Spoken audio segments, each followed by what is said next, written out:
Hello दोस्तों, कैसे हैं आप। आज की कहानी का नाम है मन मर्जी। पापा, ये गिलास यहाँ टेबल पर नहीं, अंदर सिंक में रख कर आइए। अभी राखी ऑफिस से आएगी तो गुस्सा करेगी, उसे ये सब फैलावा पसंद नहीं। और आप अपना ये अखबार, किताबें, चश्मा और दवाइयाँ भी यहाँ से हटा लीजिए। ड्राइंग रूम साफ सुथरा होना चाहिए। मैं राखी के लिए कॉफ़ी चढ़ा देता हूँ, समर ने महेश बाबू से कहा और अपने काम में लग गया। महेश बाबू का भी हार्ट अटैक का ऑपरेशन हुआ था। बेटे के बुलावे पर उसी के शहर में आ गए थे ताकि अच्छे अस्पताल में इलाज हो सके। इलाज चल ही रहा था, अभी डॉक्टर ने कुछ दवाइयाँ भी दी जो समय पर लेनी थी। उनकी पत्नी कुसुम जी तभी कमरे में आई और सारा कमरा साफ करने लगी। कहीं कुछ रह गया तो बहू कल की तरह फिर से गुस्सा करेगी। गिलास खुद ही उठाकर अंदर रख आई। समर, तेरे बाबूजी और मेरे लिए चाय चढ़ा दे, मौसम बड़ा ठंडा हो रहा है। उन्होंने कॉफ़ी बना रहे बेटे को कहा, अरे मम्मी, अभी तो आप दोनों ने चाय पी और फिर से चाय चाहिए। थोड़ा नियंत्रण में रहना रखी सीखिए, बार बार क्या चाय पीना और खाना। बेटे, समर के मुंह से ये बात सुनकर कुसुम जी बहुत चक्की रह गई। वो तो बेटे को घर अपना समझ कर रहना ही थी, पर यहाँ आकर उन्हें लगा कि ये उनका घर नहीं है। वो तो यहाँ बस मेहमान है जिन्हें 2 वक्त की रोटी और चाय भी नाप तौल कर दी जाती है। अपने गांव के घर में वो जब कभी चाय भी पी लेती थी, मन मर्जी से कुछ खा भी लेती थी। और यहाँ तो बेटे के घर उन्हें बहुत सोच समझ कर बोलना पड़ता है। मजबूरी में यहाँ आई थी वो। और महेश बाबू अच्छे भले गांव में रह रहे थे। अचानक से महेश बाबू की तबीयत बिगड़ने लगी और उन्हें सांस लेने में दिक्कत होने लगी। गांव के डॉक्टर को दिखाया पर वो दवाई ज़्यादा काम न कर सकी। समर को बताया तो उसने गांव से शहर आने को कहा क्योंकि गांव में इलाज की सुविधाएं नहीं थी। कुसुम जी जैसे तैसे महेश जी को शहर में ले आई। वहां डॉक्टर को दिखाया तो काफ़ी महंगा इलाज बताया। मम्मी, आपके पास पापा के इलाज के पूरे पैसे तो हैं, मैं आगे बात करूं वरना देख लीजिए, समर ने बिना लाख लपेट के बोला। अपने में आंसू रोकते हुए उन्होंने बेटे के हाथों में फसल से आए हुए पूरे पैसे रख दिए। तब जाकर समर ने उन्हें डॉक्टर को दिखाया और इलाज शुरू करवा दिया। कुसुम, यहाँ से चलो, मैं यहाँ नहीं रहना चाहता हूँ। मेरा यहाँ मन नहीं लगता, मुझे यहाँ क्यों ले आई। इस घर में मेरा दम घुटता है। ये बेटे का घर है, हमारा नहीं। महेश बाबू वो ले जा रहे थे। आप चुपचाप लेटे रहिए। अब ये डॉक्टर की दवाइयाँ मुझे कम पढ़ी लिखी को समझ नहीं आती, इसलिए मुझे यहाँ आना पड़ा। अब जैसे भी हो, बेटे बहू रख तो रहे हैं, इलाज होते ही यहाँ से चले जाएंगे, वो दिलासा दिलाते हुए बोली।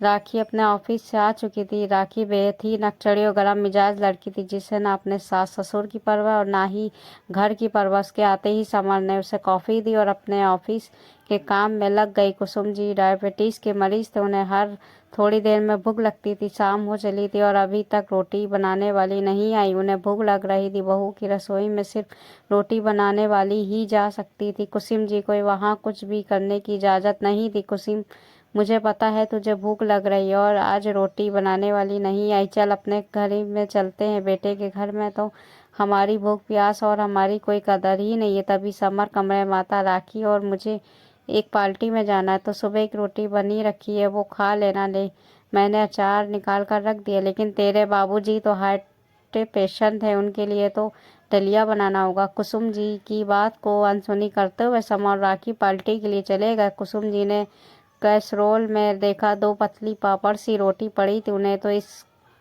तरह ठंडी रोटी खाने की आदत नहीं थी, आखिर अपने गांव में हमेशा गरम और मोटी रोटी खाई। उन्होंने हिम्मत की और महेश जी के लिए दलिया चढ़ा दिया। उन्हें दलिया खिलाकर दवाई दे दी, फिर खुद ने वो रोटी खा ली। सामान ऊपर से उतार तो दिया पर उनसे दोबारा रखा नहीं गया। रात को दोनों देर से आए और सो गए। सुबह तेज आवाज़ से उनकी नींद खुली। वो सीधा उठकर बाहर आई। मम्मी, आपने किसकी इजाज़त से मेरे घर में दलिया बनाया और पूरी रसोई बिखेरा दी। कुसुम जी समझ गई उनका बेटा बहू की जुबान बोल रहा है, क्योंकि बहू कुछ कहने की ज़रूरत ही नहीं होती है, सब कुछ बेटा कह देता है। आज कुसुम जी से रहा नहीं गया।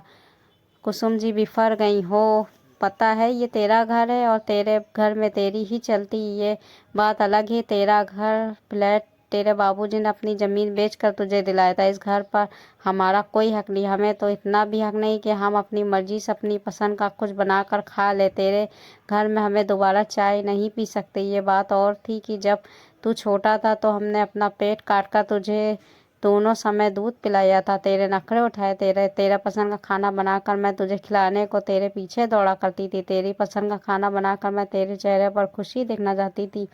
तेरी पसंद के लिए मैं और तेरे बाबूजी अपनी पसंद भुला देते। तेरे घर में तेरी पत्नी को हमारा बिखरा सामान पसंद नहीं। ये बात अलग है, तूने अपना बचपन मेरे घर में बिताया था, जहाँ तेरे खिलौने हमेशा बिखरे रहते थे। तेरी किताबें, तेरे स्कूल के कपड़े, तेरे पेन पेंसिल पूरे घर में फैले रहते थे। तेरे गंदे जूतों की मिट्टी से रोज आंगन गंदा हो जाता। तेरे घर में तू अपने हिसाब से रह सकता है, तेरी पत्नी रह सकती है, पर तेरे माता पिता को तेरे घर में खुश रहने की इजाज़त नहीं है। तेरा घर हमारे लिए तो जेल है, जहाँ हम अपनी मर्जी से कुछ भी नहीं कर सकते। हाँ बेटा, ये तेरा घर है, जहाँ तेरी माँ अपनी मर्जी से सांस भी नहीं ले सकती। मैंने गांव में फ़ोन करके तेरे चाचा को बुलवा लिया, हम दोपहर को ही अपने घर पर चले जाएंगे। तेरा साफ सुथरा घर तुझे मुबारक, और तेरे बाबूजी का इलाज भी मैं खुद शहर आकर करवा लूँगी। अब तो मैं भी सब जान गई हूँ। तेरा घर तू अपने पास ही में रख, हमारे पास ईश्वर की कृपा से गांव में घर है, जहाँ हम अपना बुढ़ापा बिता लेंगे,